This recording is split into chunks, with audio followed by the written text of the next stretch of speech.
Hey guys, welcome back to my channel. So today I thought I would do this video because I get quite a lot of questions about this little guy.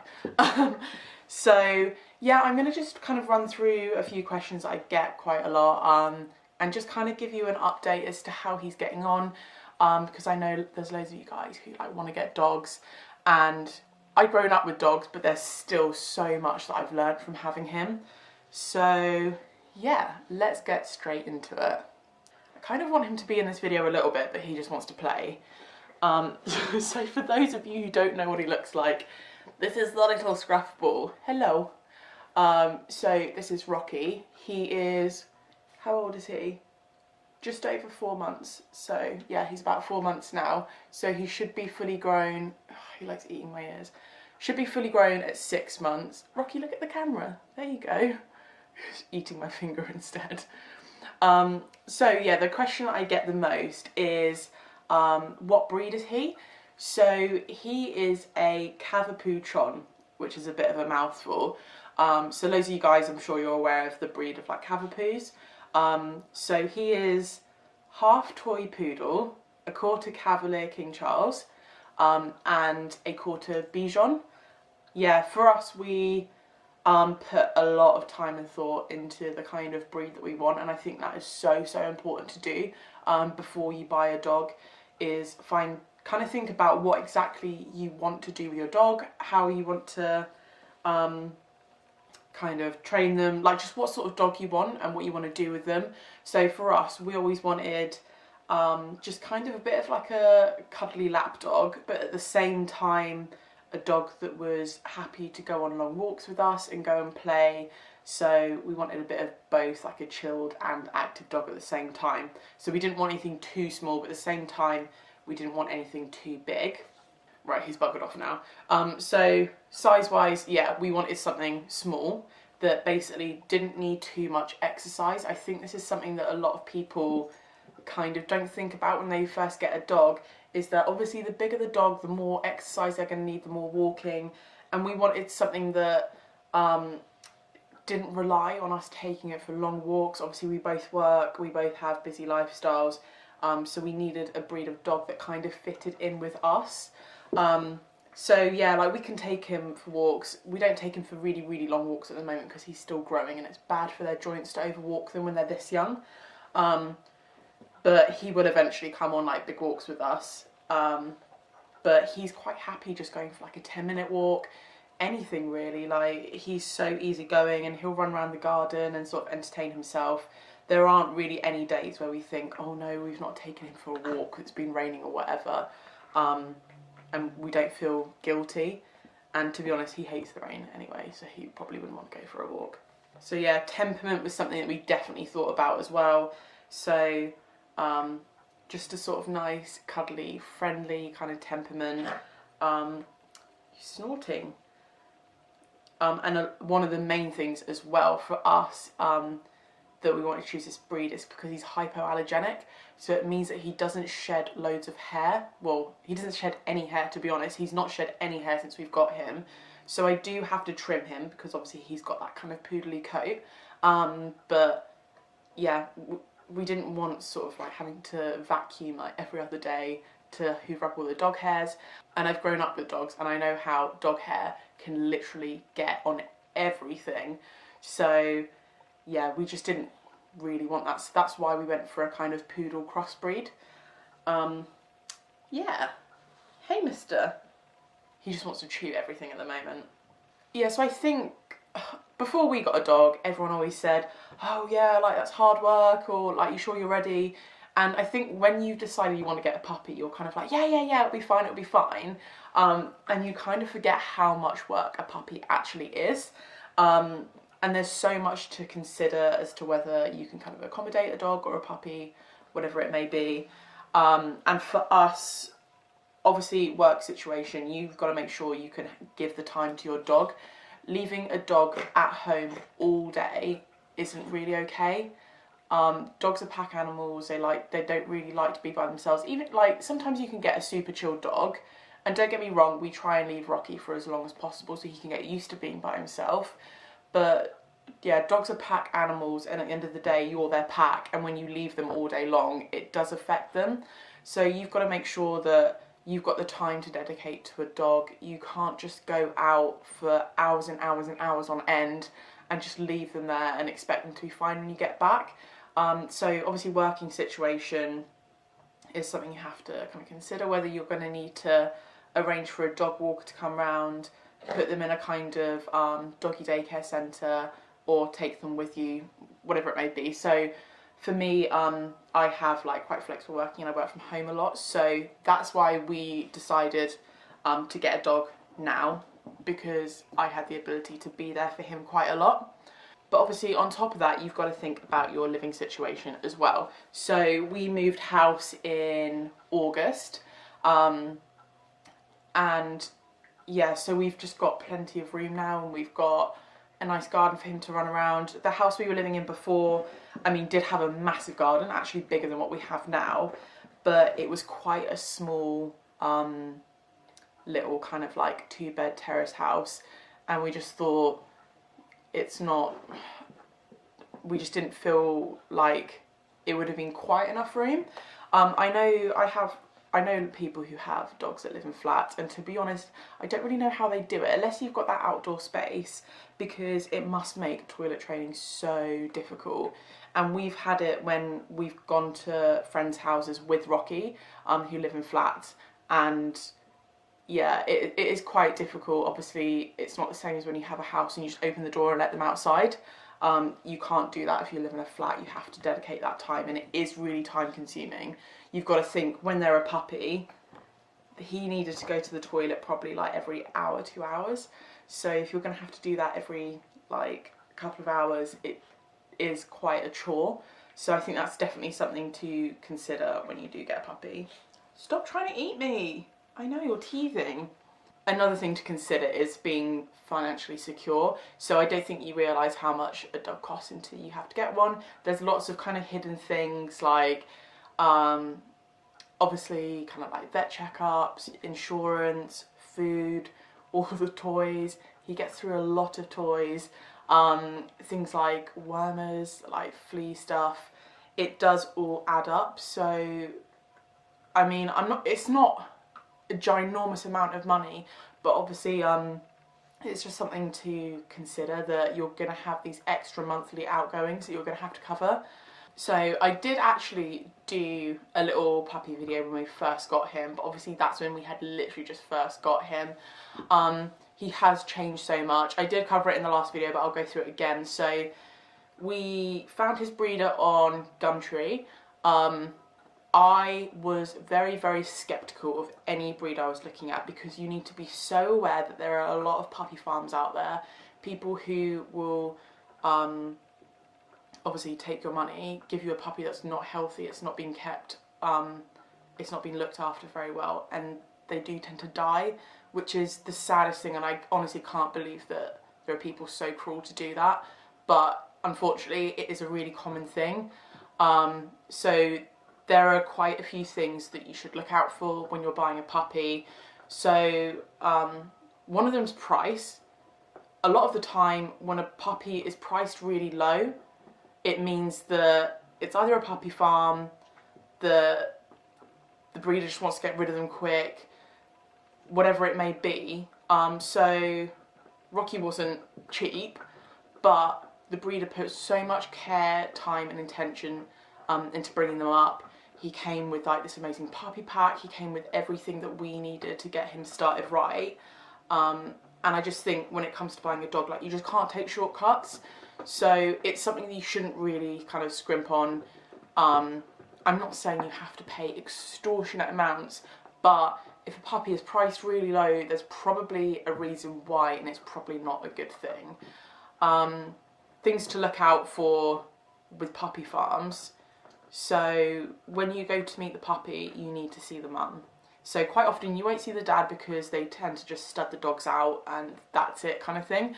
But you need to see the mum. She needs to be there, you need to meet her, you need to see her temperament, see if you like her.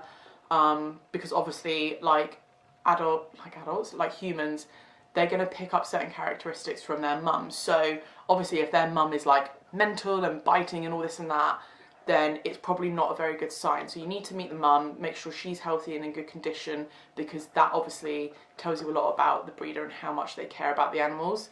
You need to look at buying a puppy from like a home environment. Just a disclaimer, like, I am not in any way a dog expert. I'm just telling you what I found from my research, what I found from looking at dogs when I was younger with my parents, and what we've experienced now. Steve knew nothing about dogs when we first got them, so it was very much me having to like take the steer because I just knew a little bit more. Yeah, so I'm not an expert, and don't take anything as I say as like gospel, but I'm just sharing my experience and what I think things that you should look out for. But yeah, for me, I think the puppy should always be brought up in a home environment.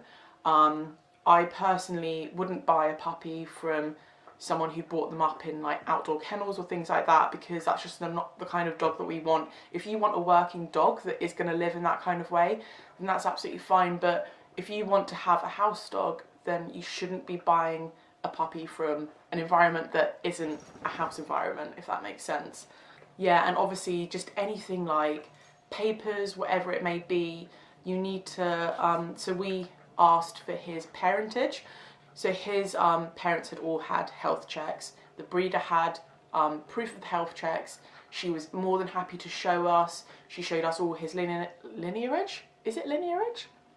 His like family tree. So she had all of those details. I asked to see it and she was more than happy, and that's great, because if I were to ask and she was a bit shady about it, you know that something was up. So I think be prepared to ask questions. You should be asking questions, and the breeder, I think, would be happy to know that you're asking questions and that you are clued up. So don't feel embarrassed. You're in a bitey mood today, aren't you?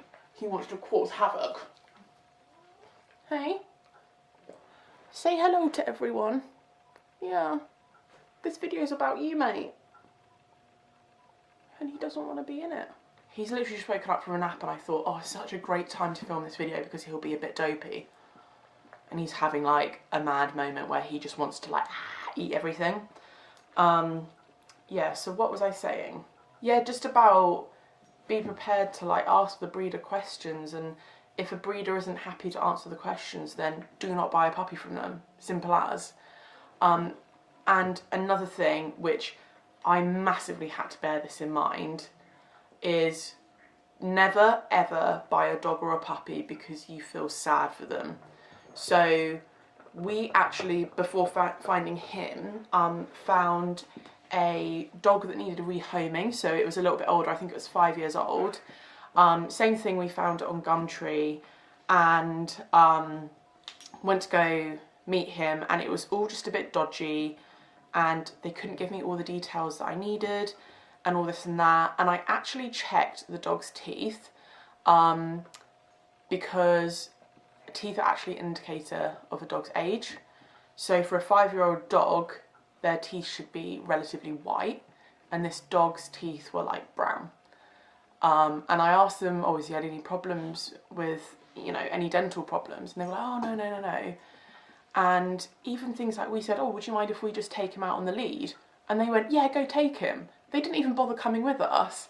And I thought we could so easily just put that dog in our boot and just buggered off with it, basically. Excuse me.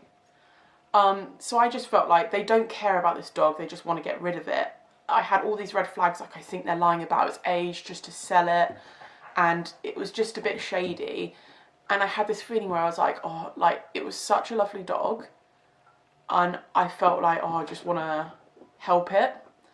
But at the end of the day, like, you just can't do that. You can't help every single dog. The whole situation was just a bit shady, and at the end of the day, we could have bought that dog, and it could have had all these numerous health problems, and we may not have been able to afford that, and things like that. So it wouldn't have been fair on us, and it wouldn't be fair on the dog. You've got to go in the mindset of, is the dog right for you, and are you right for the dog? And don't just take a dog home because you want to save it, because further down the line it may not work out. And I'm not saying that you shouldn't get a rescue dog at all. I think that is absolutely amazing, and we did look at rescuing dogs, but in this certain situation, there were just so many red flags that it wouldn't have worked out. So I get asked a lot of questions about our sleeping arrangements and how we got on with that as well. And to be honest, I've watched loads of videos of what other people have done with their dogs, and what we do with him is extremely different, but it's what works for us. So I know that a lot of people, so their dog doesn't get separation anxiety, they put them in a crate in their bedroom. We did not do that. So our plan with him is that we've got a townhouse, so like our lounge is upstairs and downstairs is literally just the kitchen diner. And our plan is that he will always sleep downstairs in the kitchen. That is his zone that he will sleep, and he will never sleep in our bedroom, because for us, we feel it's important to have that separation. We don't really want him sleeping in our bedroom. We want to be able to put him in bed in his own area, and then we can go to ours.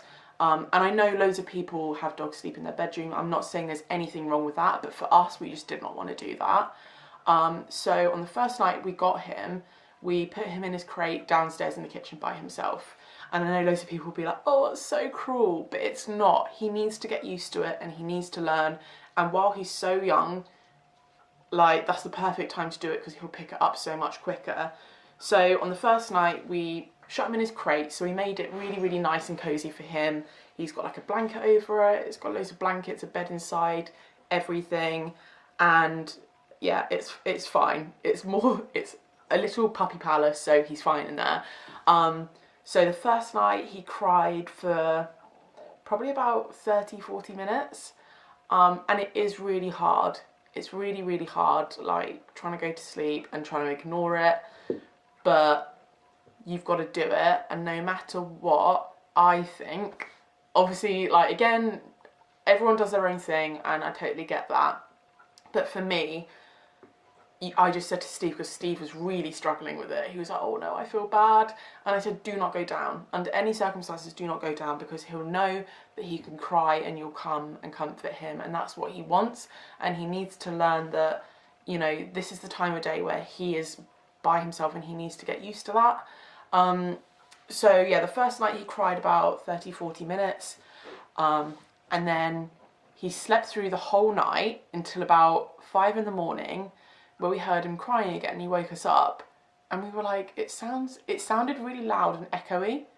And we were like, well, he's shut in this little crate, so why is it so echoey? And we thought, we'll go down because it doesn't sound right. He'd managed to unlock his crate on the first night of having him. So this breed of dog, even though they're, you know, nice little cute lap dogs, they are very intelligent as well. So he has 2 bolts that go across his crate. He unlocked both of them and he escaped. So since then we've had to have a little clip on his crate that he can't undo. But yeah, and then the second night he probably only cried for about like 20 minutes and it just got less and less and less. And then we had him for about a week and we'd put him in his crate and he'd sort of cry for like a couple of minutes and go to sleep. So it gets easier, they get used to it. I think the worst thing you can do is go down. And then obviously, because if you go down, you're going to have to leave them again and that will distress them more. So I just think, just stick it out and they'll be fine.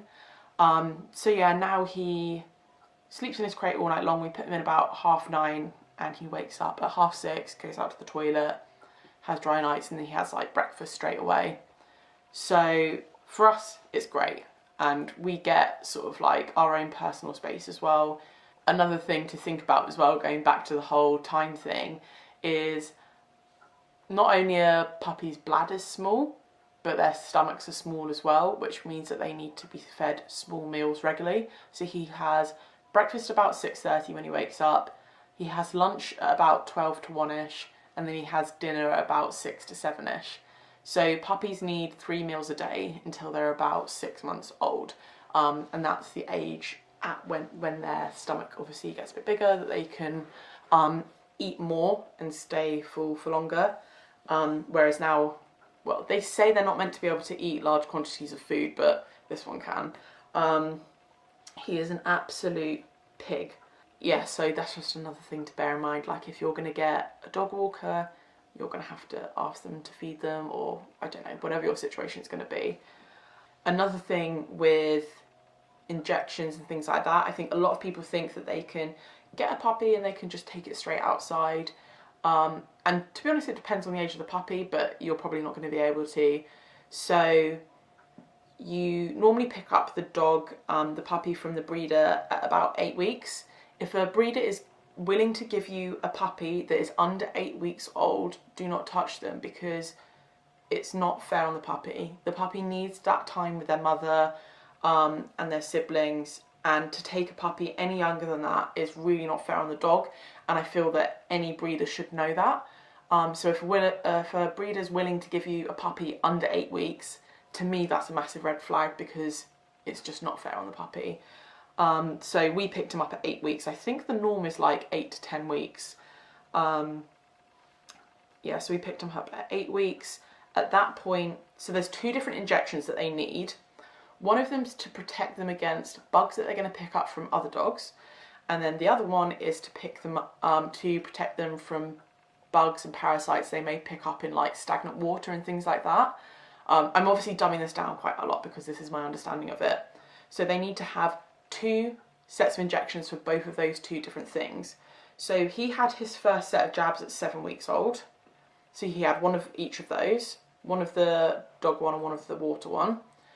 And then for the dog one, you can't get the other jab until 2 weeks after that. And then with the water one, you have to wait 4 weeks after their first jab. So it's technically only 2 jabs, but you have to go back 3 different times. So we went back, so we had the one of each at 7 weeks. Then he had the top up of the dog one when he was 9 weeks. And then you have to wait, I think it was a week after that before they're fully protected. So we couldn't take him outside until he was 10 weeks. But at that stage, you have to be really, really careful. They're not going to go in any stagnant water or anything, which is fine for us.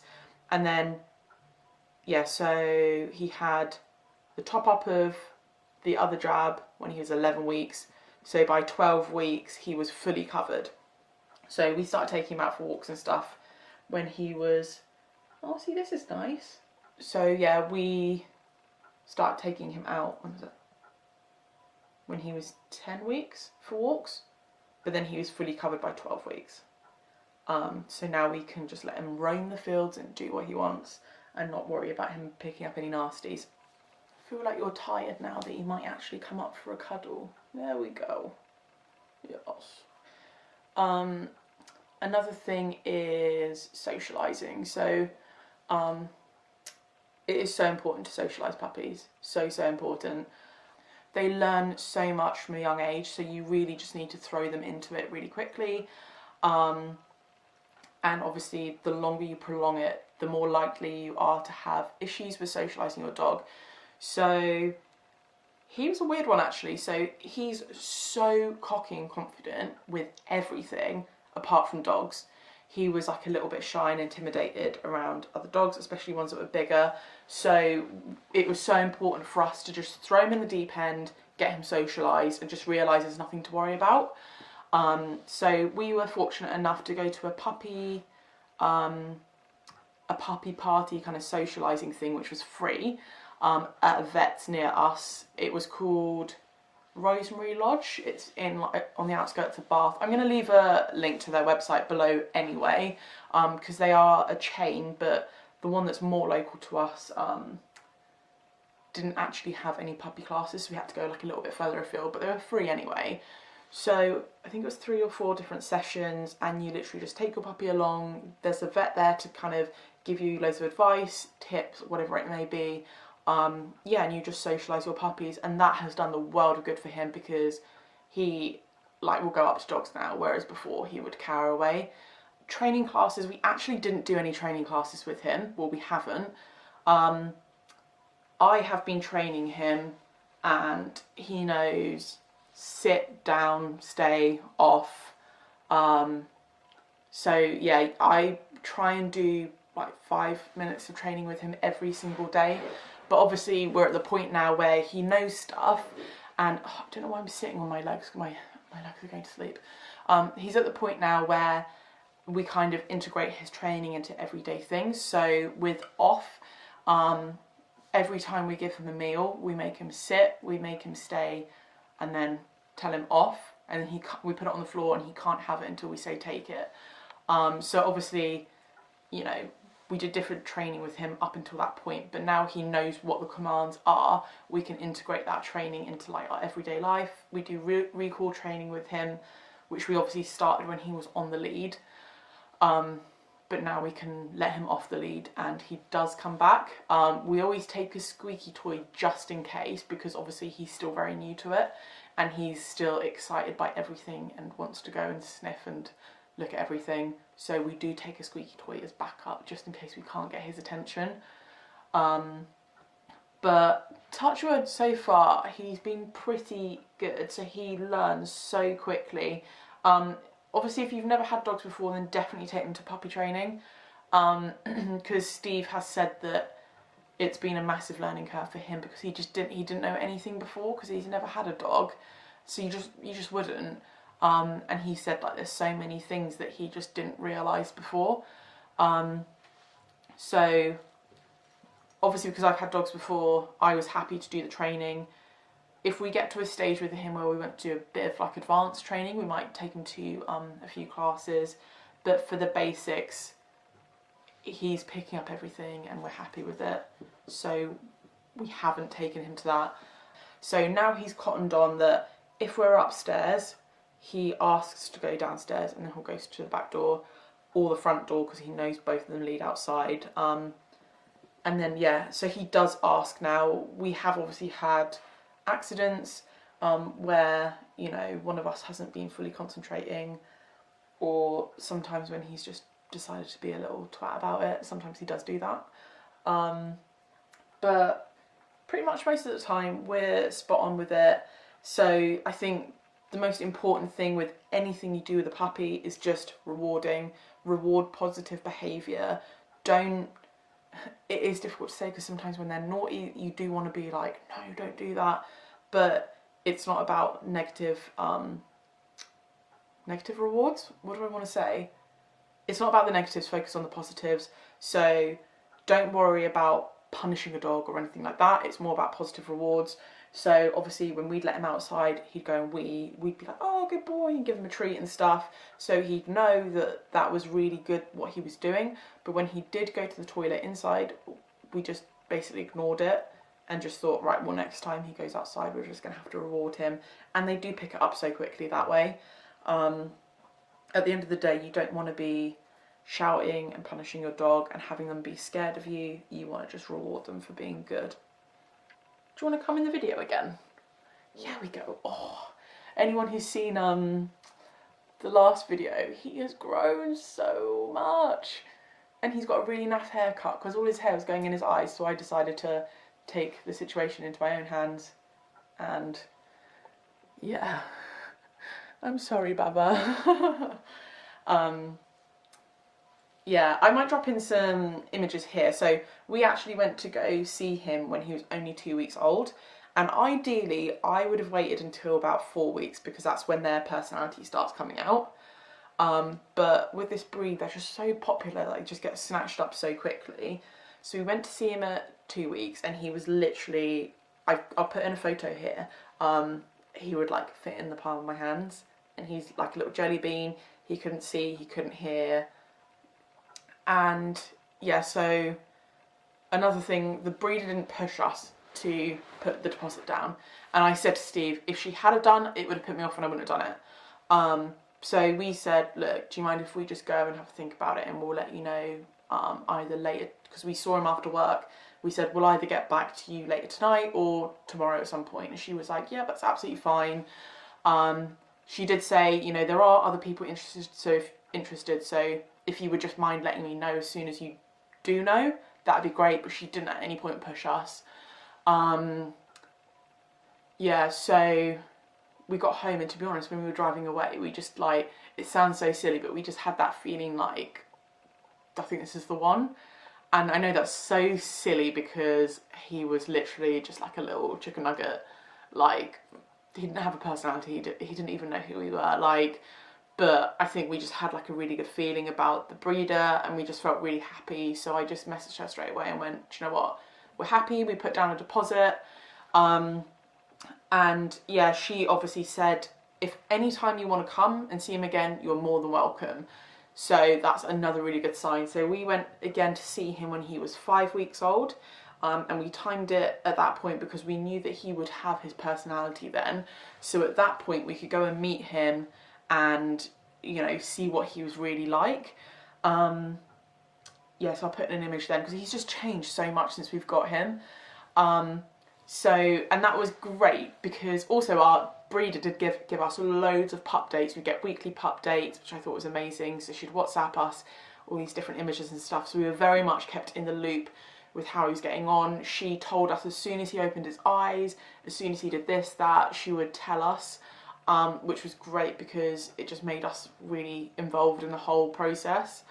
Yes, we went and saw him at 5 weeks and he was in quite a small litter. There was only 4 of them. There was 3 boys and 1 girl, and he was very much the boisterous, piggy,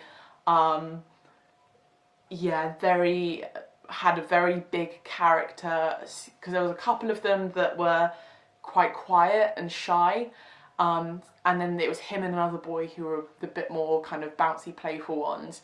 And we said, you know, even if we had the choice at this stage, that is the dog we would have chosen. So we're so glad that we did put down the deposit when he was so young and that we didn't miss out on him, because yeah, it's worked out pretty well for us. Yeah, and then obviously we went to go pick him up at 8 weeks. When we brought him home, he was super shy to begin with, and then literally after a couple of days his personality came back out and he basically just started being boisterous and trying to eat everything and wee on everything. And you know, they will go through that stage, and I think it's just so important to remember that he's a puppy. Like, they're gonna have quiet moments, they're gonna have mental moments. He has moments where he just runs around the house full pelt, like grumbling and growling, and he goes absolutely mental, and then 10 minutes later he'll be asleep. But he's a puppy, he's growing, that's what he's gonna do. Yeah, so I'll put in a little picture of like what he looks like now, because I know it's difficult to see when he's wriggling and whatnot. Yeah, another thing I actually got asked a lot about is teething. So I think people forget that dogs actually teeth just like babies. So they have puppy teeth, which they do fall out and they get their adult teeth. And he is definitely teething now. We were talking to the vet about it, and we were saying with the whole biting thing, right, I'm going to backtrack a little bit. I know I'm all over the place in this video. So puppies will bite, and they need to learn that it's okay to play, but they can't bite down. So what we did with him, hello, he's attention seeking now. So what we did with him is basically, if he put his mouth on your hands, that was all right. But as soon as he was to bite down, we'd go, ouch, and do it really high pitch. So he'd be like, what the fuck? And pull away. And then we'd go back in, and if he would do it again straight away, we'd do the same thing and then just put him down and ignore him. So he knows that kind of behaviour, like he can't play with you if he's going to be biting. So he did really well with that. And then probably about when he was 3 months, he took a massive step back and just started biting like all the time. And the vet was like, yeah, he's teething. See, this is why it leads onto the teething thing.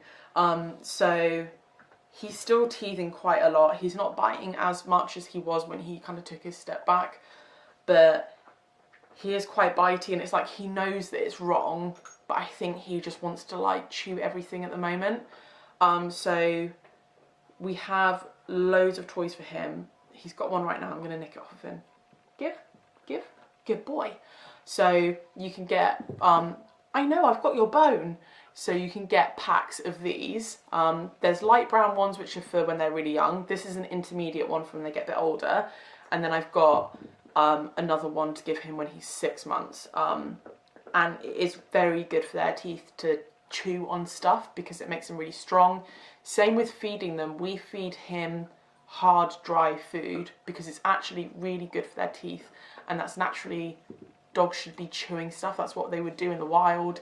They chew bones and whatnot. So don't think that, oh, the food's too hard, you know, he won't be able to manage it. He's a dog, he'll manage. And quite often I hear stories of when dogs are only fed that soft, wet food, that they end up having bad dental problems. So letting them chew stuff is really important because it makes their teeth and their jaws really strong. But another thing that we have found really helps him is frozen carrots. So we'll just buy a pack of carrots, just shove them in the freezer, and when he's having a moment where he just wants to chew everything, give him a carrot, because firstly, you know, dogs can have vegetables just like humans. They need vitamins and they need minerals and all these different things just like we do. So it's good for him to get some more vitamins in. It's not calorific, it's not like giving them loads of treats where they're going to put on loads of weight. And putting them in the freezer, it numbs their gums, so when they're chewing it, it actually soothes their gums at the same time. So for us, that has been like one of the best tips that we found out about was frozen carrots. And he friggin' loves it. So every time we open the freezer now, he's always like, ah, carrots, which is a bit annoying, but it helps him and he likes it. But I think I have covered everything now. Yeah, so we've had him 2 months now. Yeah, 2 months. And he's so lovely, we're so in love with him, and he's literally just perfect for us. We are already planning the second one. It was always the plan for us to get 2, but obviously we want to space it out a little bit. But yeah, everyone loves him. He's such a little character. Hey, look at the camera. I want to eat your hand, Mum. He's such a little character. He's so sweet, and you're a little diva, aren't you? Your eyes are very dirty at the moment. He's been digging in the garden, that's why he's so scruffy and gross. You want a nap now, don't you? Hey? But yeah, I literally couldn't imagine my life without him now. I've wanted a dog for so long, and he was just perfect timing, perfect pup for us. Yeah. Hey? Yeah, I hope this has been interesting or helpful for you guys. I know I've just like literally rambled, but I get so many questions about him. Also, I think it's National Puppy Day tomorrow. So this is like really good timing as well. Hey? Yeah. I've literally lost my train of thought again. Yeah, I hope it's been helpful for anyone who may potentially want a dog. Whatever. Yeah, obviously if you guys have any more questions, just literally like write them down in the comments. I'll leave a few links to things below as well that I think might be helpful, like the vets that we went to, things like these little bones, which you can get pretty much anywhere. I'm not going to leave any details to the breeder purely because this was the last litter she was doing. So she's not doing any more litters because his mum's had a couple now and she's just decided to kind of no more. So it's obviously not beneficial to give you her details because she's not going to have any more, which is a real shame because we would have gotten another brother of his from a different litter if there was that option. But yeah, obviously any questions, just ask me. I'm more than happy to answer. Like I said before, I am in no way a professional. I'm just kind of trying to share what we found, what we researched, and kind of summarise it a little bit. But yeah, if you have enjoyed this video, please don't forget to give it a thumbs up because it really supports my channel. And don't forget to hit the subscribe button. I am posting 3 times a week, so you can get notified when I next post a video. But until next time, you can say goodbye. But until next time, we will see you guys later. Bye-bye. Bye-bye. Hey.